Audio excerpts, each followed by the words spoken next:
Pasalamat nga ako sa mga anak ko mga kaidol kasi sa pagkain wala silang pinipili. Kahit ano yung mahihain ko sa lamisa ay kakainin nila yan. So wala silang pinipili mga kaidol. Kahit anong gulay dyan, basta idaan mo lang sa mantika, yung igisa mo lang, okay na yon. So nagpapasalamat ako mga kaidol, no? Kasi sobrang ano talaga nila, kasi nasanay kasi sila sa pagkain na talagang mahirap. So,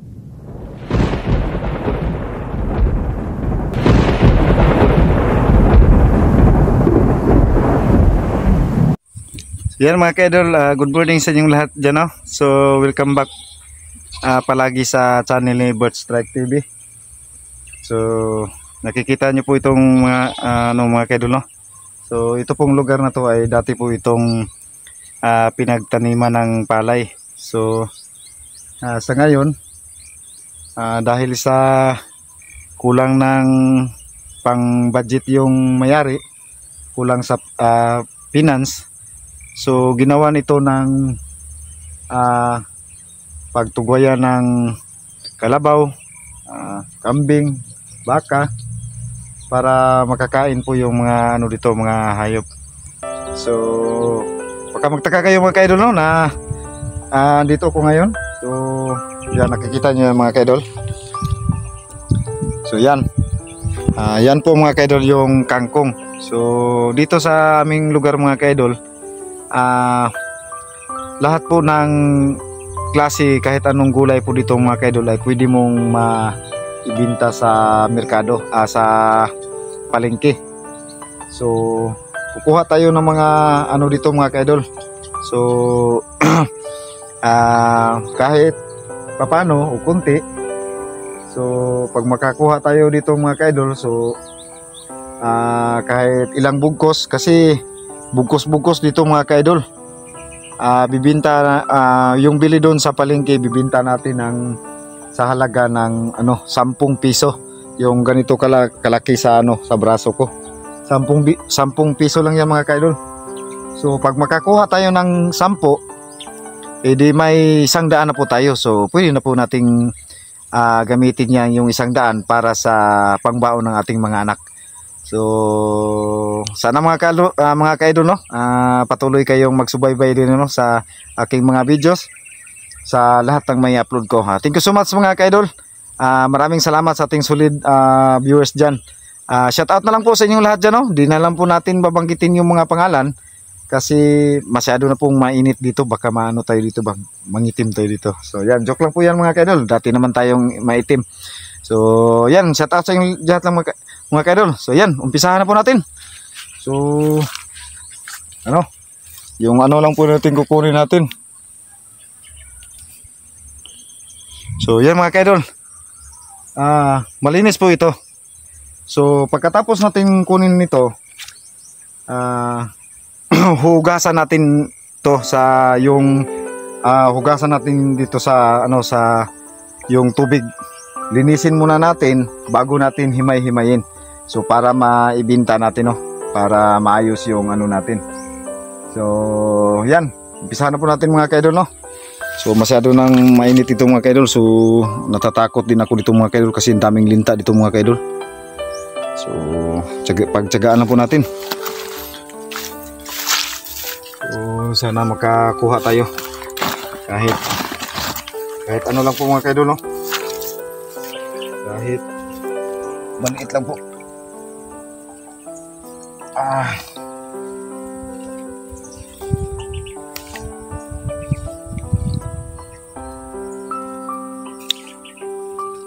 Yan. May tayo mga kaidol, may ubo tayo. So tsaga-tsaga lang sa buhay mga kaidol, no. Sipag para makaraos. So sarap kasi kumain mga kaidol yung pinaghirapan mo.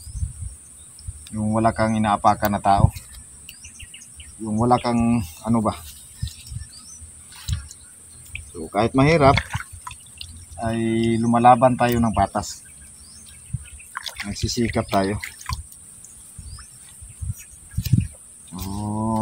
sana dumating yung panahon na makaahon tayo sa hirap, no? Para ano tayo. Yan. Nanginginig na ako sa ano mga kaidol. So basakan kasi ito mga kaidol, yung pinagtaniman ng palay. So ayos to. Walang problema to. Nako, malalim dito. Malalim. Malalim mga kaidol.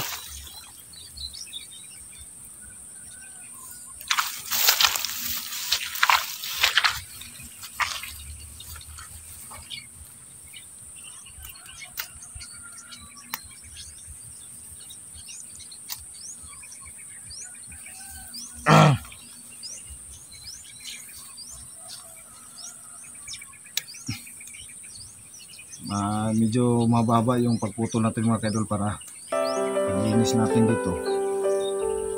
Sarap dito mga kaidol. Pwede mo rin itong iluto sa adobo. Adobong kangkong. Tsaka may yung pang ano mo. Yan mga kaidol. Haba mga kaidol.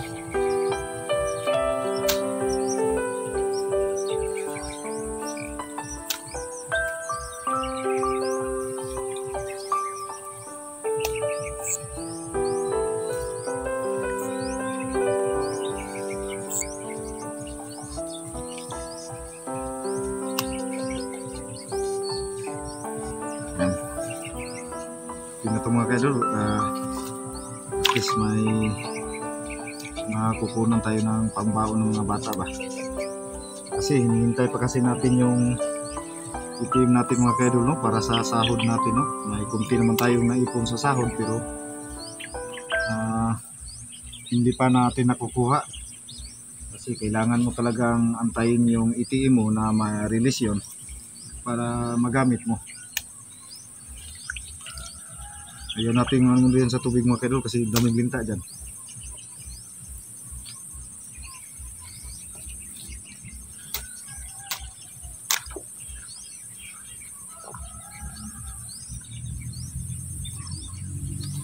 Yung mahahaba lang po yung kukunin natin mga kaidol, no?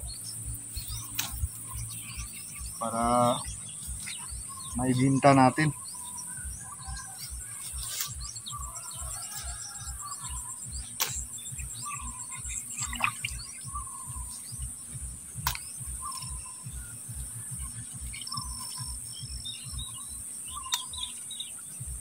Sarap to mga kaidol.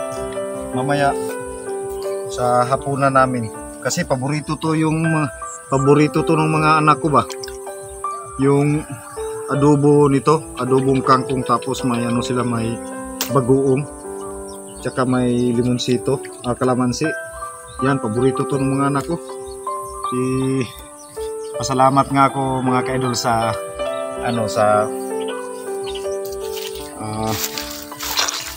pasalamat nga ako sa mga anak ko mga kaidol kasi sa pagkain na wala silang pinipili. Kahit ano yung mahihain ko sa lamisa ay kakainin nila yan. So wala silang pinipili mga kaidol. Kahit anong gulay dyan basta idaan mo lang sa mantika, yung igisa mo lang, okay na yon. So nagpapasalamat ako mga kaidol, no?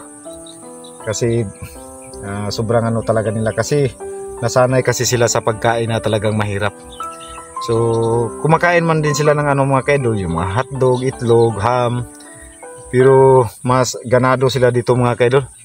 Lalo na yung pag alam nila na ako yung magluluto. Kaya yung siya ay di sa pinagmayabang, nagyayabang mga kaidol. Pag magdala siya ng ulam sa kanilang school, talagang hangang-hanga ako sa anak ko na si IC mga kaidol. Talagang kahit ganun lang yun, proud na proud ako sa anak ko kasi pag yung mga ganitong ulam mga kaidol, pag mailuto ko na adobo tapos ibaon niya sa school, ay talagang hindi siya mahihiyang kumakain. Ipagyayabang pa niya sa kanyang kaklase na tikman nyo to kasi luto to ng papa ko. Yun talaga yung sinasabi niya sa kanyang mga kaklase. At hindi rin ito mga kaidol, hindi rin ito na naggawa-gawa lang ako ng istorya. So kahit lutuan ko pa si IC ng yung alamang na igisa ko lang sa mantika, tapos may kamatis, dadalhin niya yun sa school, babaunin niya yun. Talagang sobrang pasalamat ko sa mga anak ko mga kaidol, kasi hindi talaga ako na masyadong nahihirapan sa pangulam nila, dahil kahit sa mga gulay lang mga kaidol ay solve na po sila mga kaidol. So sobrang pasasalamat na rin ako sa kanila mga kaidol, no. Itong kangkong mamaya mga kaidol ay lulutuin ko sa adobo, ay pagpistahan nilang tatlo mamaya. So yan, maraming nagpapasalamat talaga ako mga kaidol, no, sa sobrang ng mga anak ko. Di sa pinagyayabang ko mga kaidol. Ako ay nagsasabi lang po ng totoo kung yung mga anak ko. Silang tatlo. Kung sa ulam lang ay hindi ka mapirisyo sa kanila. Dahil pagtiyagaan nila yung yung mahihain ko sa kanila, yung mapakain ko sa kanila, ay kakainin nila. Kangkong, papaya, kahit anong gulay, sitaw, basta idaan mo lang sa mantika mga kaidol, solve na yun si IC. Kaya sobrang pasasalamat ko mga kaidol. Itong kangkong nito mga kaidol, mamayang hapon solve na to sa kanila. Kaya pasalamat talaga ako sa mga anak ko. Sa inyo na rin po mga kaidol, no, sa inyong suporta. Lubos akong nagpapasalamat. So wala na pong dito mga kaidol, wala na pong masyadong yung sa Bisaya, yung udlot. Yung parang ganito mga kaidol ba? Ganito ba, oh? Yan, parang ganito mga kaidol, oh. Yan, ganyan mga kaidol ba? Pero pag niluluto mo ito ng mga kaidol, pag lutuin mo ito, pag iulam mo ito, lalo na pag gabi, ay siguraduhin mo lang na mga kaidol, wag mo lang masyadong ihapkok, kasi baka yung mga bata hindi matunawan, o pati yung may edad na baka hindi matunawan pag gabi, lalo na pag gabi. So kailangan mo siya talagang i-sure na luto na siya. Yung para lang din po, yung hindi masyadong medyo may kalataan ba, yung hindi masyadong malambot. So yan mga kaidol. So pasalamat na rin tayo sa yung kalikasan ba, kahit papaano may mapagkunan tayo. So yan, hanap pa tayo ng iba mga kaidol. Ito mga kaidol, oh. Yan. May dala rin ako ng sa kubag mga kaidol. Yan. Yan. Pag makakuha tayo ng 10 bugkos, may 100 na po tayo. So hindi naman po ako ang magtitinda nito mga kaidol. Kibali lang po, may mag-angkat, yung kukuha, bibinta ko sa kanya 10 piso, tapos siya yung magbinta sa palengke, binta niya rin do ng 15 pesos. So solve na mga kaidol. At least hintay ka lang sa mo, sa yung halin mo. So kailangan mo lang magsipag dito mga kaidol, yung tiis sa init. So pasensya na po talaga mga kaidol, no, sa wala pa po tayong exploration. So hanap buhay muna tayo mga kaidol, para may pang tayo sa mga anak natin, yung pang baon sa eskwela, yung pang resist nila. Solve na din to mga kaidol. Ilinisin natin to mamaya. Ihimay-himayin natin para maano natin. So, yung mga kaidol, WhatsApp na lang po sa inyong lahat, no? So, hanggang dito na lang po tayo kasi sobrang init na po.